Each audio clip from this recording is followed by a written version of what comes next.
Bonjour chers camarades boursicotteurs, j'espère que vous allez bien. Avec les données du marché de l'emploi de vendredi dernier, le scénario de l'atterrissage en douceur de l'économie américaine semble de plus en plus plausible aux yeux de plusieurs investisseurs et la récession tant annoncée pourrait être évitée. Aujourd'hui, je vous présente l'état du marché de l'emploi américain et je vous explique à partir de données que j'ai rassemblées en fin de semaine pourquoi le scénario de l'atterrissage en douceur est peu probable à mon avis. Si vous aimez ce que je fais, si vous voulez soutenir mon travail, la meilleure façon de le faire, c'est en rejoignant ma chaîne. C'est moins cher qu'un café et ça vous permet de participer et de visionner les directs qui ont lieu les jeudis. Je remercie d'ailleurs tous ceux qui se sont abonnés. D'abord, parlons du marché de l'emploi parce que la robustesse du marché de l'emploi américain laisse penser que le resserrement monétaire pourrait ne pas être si dommageable que ça à l'économie américaine. Après tout, en janvier, l'économie américaine a créé 517 000 nouveaux emplois. Je répète, 517 000 nouveaux emplois. Le consensus était de seulement 185 000 nouvelles créations d'emplois. Je n'ai pas besoin de vous dire qu'à peu près tout le monde a été surpris par cette donnée. Ensuite, le taux de chômage est tombé à 3,4 %, un niveau qu'on n'a pas vu depuis les années 60. Les attentes des analystes étaient pour une hausse jusqu'à 3,6 %. Pour ce qui est du taux de participation à l'emploi, il a augmenté quelque peu, mais se situe bien en dessous du niveau pré-pandémique. L'élément le plus encourageant de cette série de données sur l'emploi, c'est que les hausses salariales sur un an ont continué leur chute. Donc, malgré le fait que le taux de chômage est à un creux historique et que la participation à l'emploi est déficiente, la croissance des salaires poursuit sa baisse. C'est une excellente nouvelle pour la Fed qui s'inquiète particulièrement de cet aspect du marché de l'emploi compte tenu de l'impact qu'il a sur l'inflation.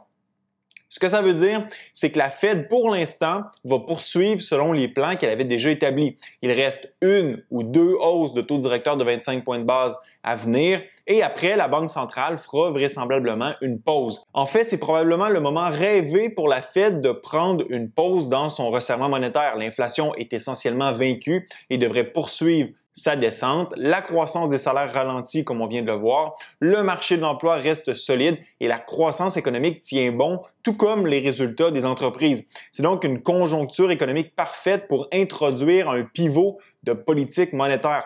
En profitant de ce moment boucle d'or, la Fed pourrait faire atterrir l'économie en douceur et peut-être bien que le creux sur les marchés boursiers, c'est finalement l'an dernier qu'on l'a eu.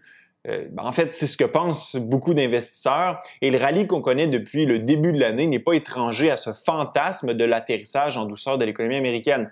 Donc, en fin de semaine, j'ai analysé les 10 cycles de resserrement monétaire qui se sont déroulés depuis 1962. Le seul que j'ai exclu, c'est celui avant la COVID parce que justement, la COVID a brouillé les données. Alors, je vous explique ce que j'ai fait et ensuite, je vous partage mes constats. Pour chacun des cycles de resserrement monétaire, je suis allé chercher l'information suivante. La date de fin du resserrement monétaire, le pic du taux directeur effectif de la Fed, l'écart de la courbe de rendement 3 mois, 10 ans au moment où le taux directeur de la Fed a atteint son pic, le taux de chômage à ce moment-là, les dates de la récession qui a suivi le resserrement monétaire, le pic du taux de chômage, la variation du taux de chômage entre la date de fin du resserrement monétaire et le pic, et finalement, la date du creux observé sur le S&P 500. Ça m'a donné un tableau qui ressemble à ça. Je ne vais pas vous décortiquer le tableau de A à Z pour chacun des cycles de resserrement monétaire parce que ce serait trop long, mais voici les constats que j'ai tirés de mon analyse. D'ailleurs, si vous voulez comprendre comment j'ai monté le tableau et tout, abonnez-vous à la chaîne parce qu'on va certainement aborder le tableau plus en profondeur durant le prochain direct. Sur les 10 cycles de resserrement monétaire depuis 1961, 7 sur 10 ont causé une récession. Seulement les cycles de 1971, 1984 et 1995 n'ont pas causé de récession. Donc, essentiellement, lorsque la Fed resserre sa politique monétaire ou a resserré sa politique monétaire au cours des 60 dernières années, elle a causé une récession 7 fois sur 10. Maintenant, vous vous demandez sûrement si ce cycle-ci va entrer dans l'histoire comme étant le 4e atterrissage en douceur depuis 1961. Malheureusement, j'ai des mauvaises nouvelles pour vous.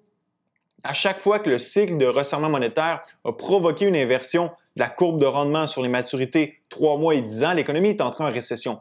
Autrement dit, pour les 3 cycles de resserrement monétaire où une récession a pu être évitée, soit 71, 84 et 95, la courbe de rendement ne s'est jamais inversée. Actuellement, la courbe de rendement est inversée et ce depuis octobre dernier. Par contre, pour l'instant, soyons honnêtes, il n'y a pas nécessairement de récession en vue. Ce n'est pas pour autant incohérent avec les scénarios récessionnistes que j'ai étudiés.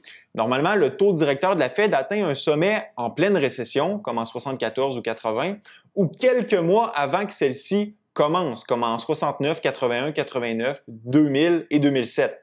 En moyenne, la récession suit l'inversion de la courbe dans les 14 mois qui suivent. Étant donné que l'inversion a débuté en octobre 2022, la récession pourrait se montrer le bout du nez seulement fin 2023, début 2024. Le taux de chômage historiquement bas et les créations d'emplois monstres dont on vient de parler ne sont pas non plus incompatibles avec une potentielle récession. Le taux de chômage maximal est toujours atteint plusieurs mois après que le resserrement monétaire ait pris fin et le taux de chômage augmente en moyenne de 3 % entre le moment où le resserrement monétaire prend fin et où le taux de chômage atteint un sommet. Dans le cas qui nous concerne, on pourrait facilement atteindre 5 à 7 % d'ici 12 à 24 mois. Maintenant, parlons marché boursier parce que je suis certain que c'est ce qui vous intéresse le plus. Si la tendance des 60 dernières années se maintient et que le présent cycle de resserrement monétaire accouche d'une récession, le bear market n'a pas dit son dernier mot. Pour tous les cycles de resserrement monétaire étudiés ayant causé une récession, donc 7 des 10 que je vous ai présentés, le creux sur les marchés boursiers a été observé durant la récession. La seule exception à la règle, c'est le cycle de l'an 2000 où le creux sur le S&P 500 ne s'est pas produit durant la récession, mais après la récession. Ça veut dire que octobre dernier n'était pas le creux du présent bear market si, encore une fois, la tendance se maintient. Dites-moi dans la zone commentaire si vous croyez au scénario de l'atterrissage en douceur. Ce fut un plaisir d'être avec vous. À la prochaine.